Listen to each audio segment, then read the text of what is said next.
নমস্কাৰ সকলোকে আৰু স্বাগতম লোকনায়ক অমিয় কুমাৰ দাস মহাবিদ্যালয়ৰ তৰফৰ পৰা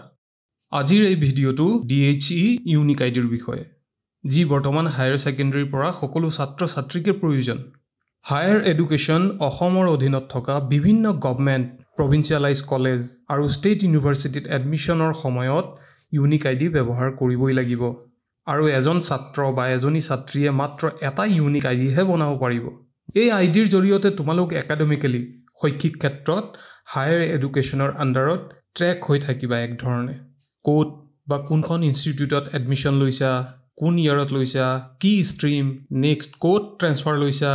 বা এটা সেশন এখন কলেজত শেষ কৰাৰ পিছত আন এটা সেশন কোড এডমিশন লৈছা এটসেট্ৰা এটসেট্ৰা এতিয়া আহো বাৰু ইউনিক আইডি কেনেকৈ বনাই তাৰ লাইভ প্ৰসেছলৈ স্ক্ৰিনত দি থোৱা ৱেবছাইটটো ভিজিট কৰিবা মোবাইল বা কম্পিউটাৰ ব্ৰাউজাৰ দুয়ো ব্যৱহাৰ কৰিব পাৰিবা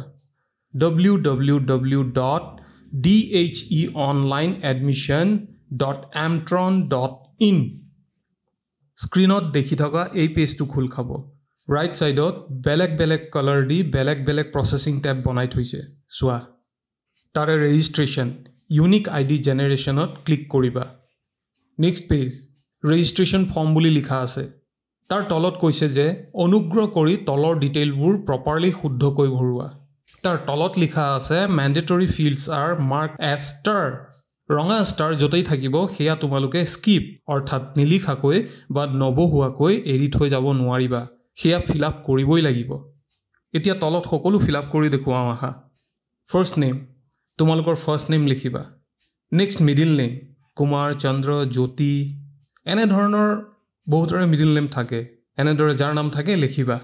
নেথাকিলে একো লিখিব নালাগে নট ম্যান্ডেটৰী ষ্টাৰ দিয়া নাই ইয়াতে চোৱা নেক্সট লাষ্ট নেম তোমালোকে উপাধি লিখিবা নেক্সট তলত ফাদাৰ্স নেম লিখিবা নেক্সট মাদাৰ্স নেম লিখিবা নেক্সট মোবাইল নম্বৰ লাগিব টাইপ কৰিবা নিজৰ mobile number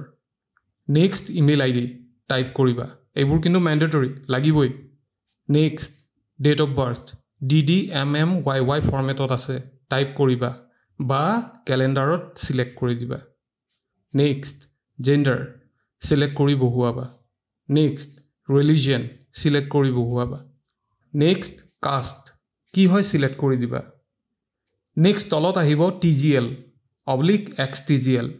tea garden community অৰ্থাৎ সাহ জনজাতীয় হয় নেকি সিলেক্ট কৰি কি হয় ইয়েস নো তোমালোকে বহুৱাবা next PWD person with disability শাৰীৰিকভাৱে অক্ষম বা বাধাগ্ৰস্ত হয় নেকি yes বা no কি হয় সিলেক্ট কৰিবা নেক্সট ষ্টেট অফ ডমিসাইল কোন ৰাজ্যৰ তোমালোক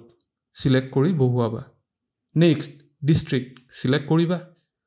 নেক্সট তলত আহিব examination and course information seeking admission for কিহত এডমিশন বিচৰা HS ত নে আন্ডাৰ গ্ৰেজুৱেট নে পোষ্ট গ্ৰেজুৱেট কিহত এডমিশন লবা সিলেক্ট কৰি দিবা নেক্সট সিকিং এডমিশন ইয়াৰ/সেমিষ্টাৰ এতিয়া কথা হল ইয়াৰ বুলি ক'লে HS ফাৰ্স্ট সেকেন্ড এনেকুৱা হ'ব সেমিষ্টাৰ বুলি ক'লে ফাৰ্স্ট সেকেন্ড থাৰ্ড ফোৰ্থ এনেকুৱা হ'ব সিলেক্ট কৰি কোন ক্লাছত এডমিশন লবা হেয়া বহুৱাবা next last examination passed last কি এক্সামিনেশন পাস কৰিছা সিলেক্ট কৰি দিবা তাৰ নেক্সট সোঁফালে registration number last examination pass ব্ৰেকেটত আছে বক্সটোত ক্লিক কৰিবা এটা সৰু উইন্ডো পপ আপ হ'ব চোৱা সেইখন ক্লোজ কৰি দিব পাৰা একো নাই তোমালোকৰ লাষ্ট এক্সামিনেশন পাছৰ ৰেজিষ্ট্ৰেচন নম্বৰটো বহুৱাই দিবা নেক্সট তলত আহিব বেংক একাউণ্ট ডিটেইলছ তলত বেংক একাউণ্ট যাৰ হয় তেখেতৰ নাম লিখিবা তোমালোকৰ নিজৰ যদি একাউণ্ট আছে নিজৰ নাম বা নেথাকিলে মা দেউতাৰ একাউণ্ট নম্বৰ দি তেখেতসকলৰ নাম দি দিবা bank name bank account number IFSC code confirm bank account confirm IFSC code এই দৰে বক্সবোৰ আছে সকলোবোৰ শুদ্ধকৈ বহুৱাই যাবা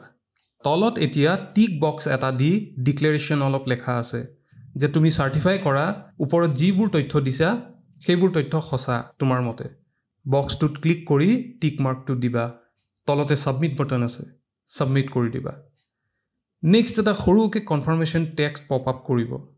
এনে ধৰণে লিখা থাকিব যে তুমি শিওৰ নে ফৰ্মখন সাবমিট কৰিবা স্ক্ৰিনত যিটো ইউনিক আইডি নাম্বাৰ দেখুৱাব সেইটো নোট ডাউন কৰি ৰাখা ইয়েছত ক্লিক কৰিবা এগেইন সাবমিট বাটনত ক্লিক কৰি দিবা নেক্সট পেজ এটা খোল খাই এনেদৰে ৰেজিষ্ট্ৰেশ্যন ছাকচেছফুল বুলি দেখুৱাব congratulations you have registered successfully please find below' the unique I D U2403642617796 এইটো ইউনিক আই ডি নম্বৰ ইউনিক আই ডি নম্বৰবোৰ এনেধৰণৰ হ'ব সোঁফালে ডাউনলোড একনলেজমেণ্টত ক্লিক কৰিবা সেইখন ডাউনলোড হৈ যাব তাৰপিছত সেইখন প্ৰিণ্ট কৰিবা আৰু ছেভ কৰি থবা এই পেজটো এডমিশ্যনৰ সময়ত আন ডকুমেণ্টৰ সৈতে একেলগে গাঁঠি কলেজত জমা দিব লাগিব যিখন ইনষ্টিটিউটত এডমিশ্যন ল'বা তাত জমা দিব লাগিব একদম সহজ একোৱেই নাই বিশেষ কৰিবলৈ এতিয়া নিজেই নিজৰ ইউনিক আই ডি বনাবলৈ চেষ্টা কৰা বাৰু এতিয়া এৰিছোঁ শেষত আমাৰ মহাবিদ্যালয় লোকনায়ক অমিয় কুমাৰ দাস মহাবিদ্যালয়ৰ তৰফৰ পৰা ধন্যবাদ জনাইছোঁ এই চেনেলটো ছাবস্ক্ৰাইব কৰিবা আমাৰ কলেজৰ লগতে আন আপডেটছবোৰ পাই থাকিবৰ কাৰণে বাই বাই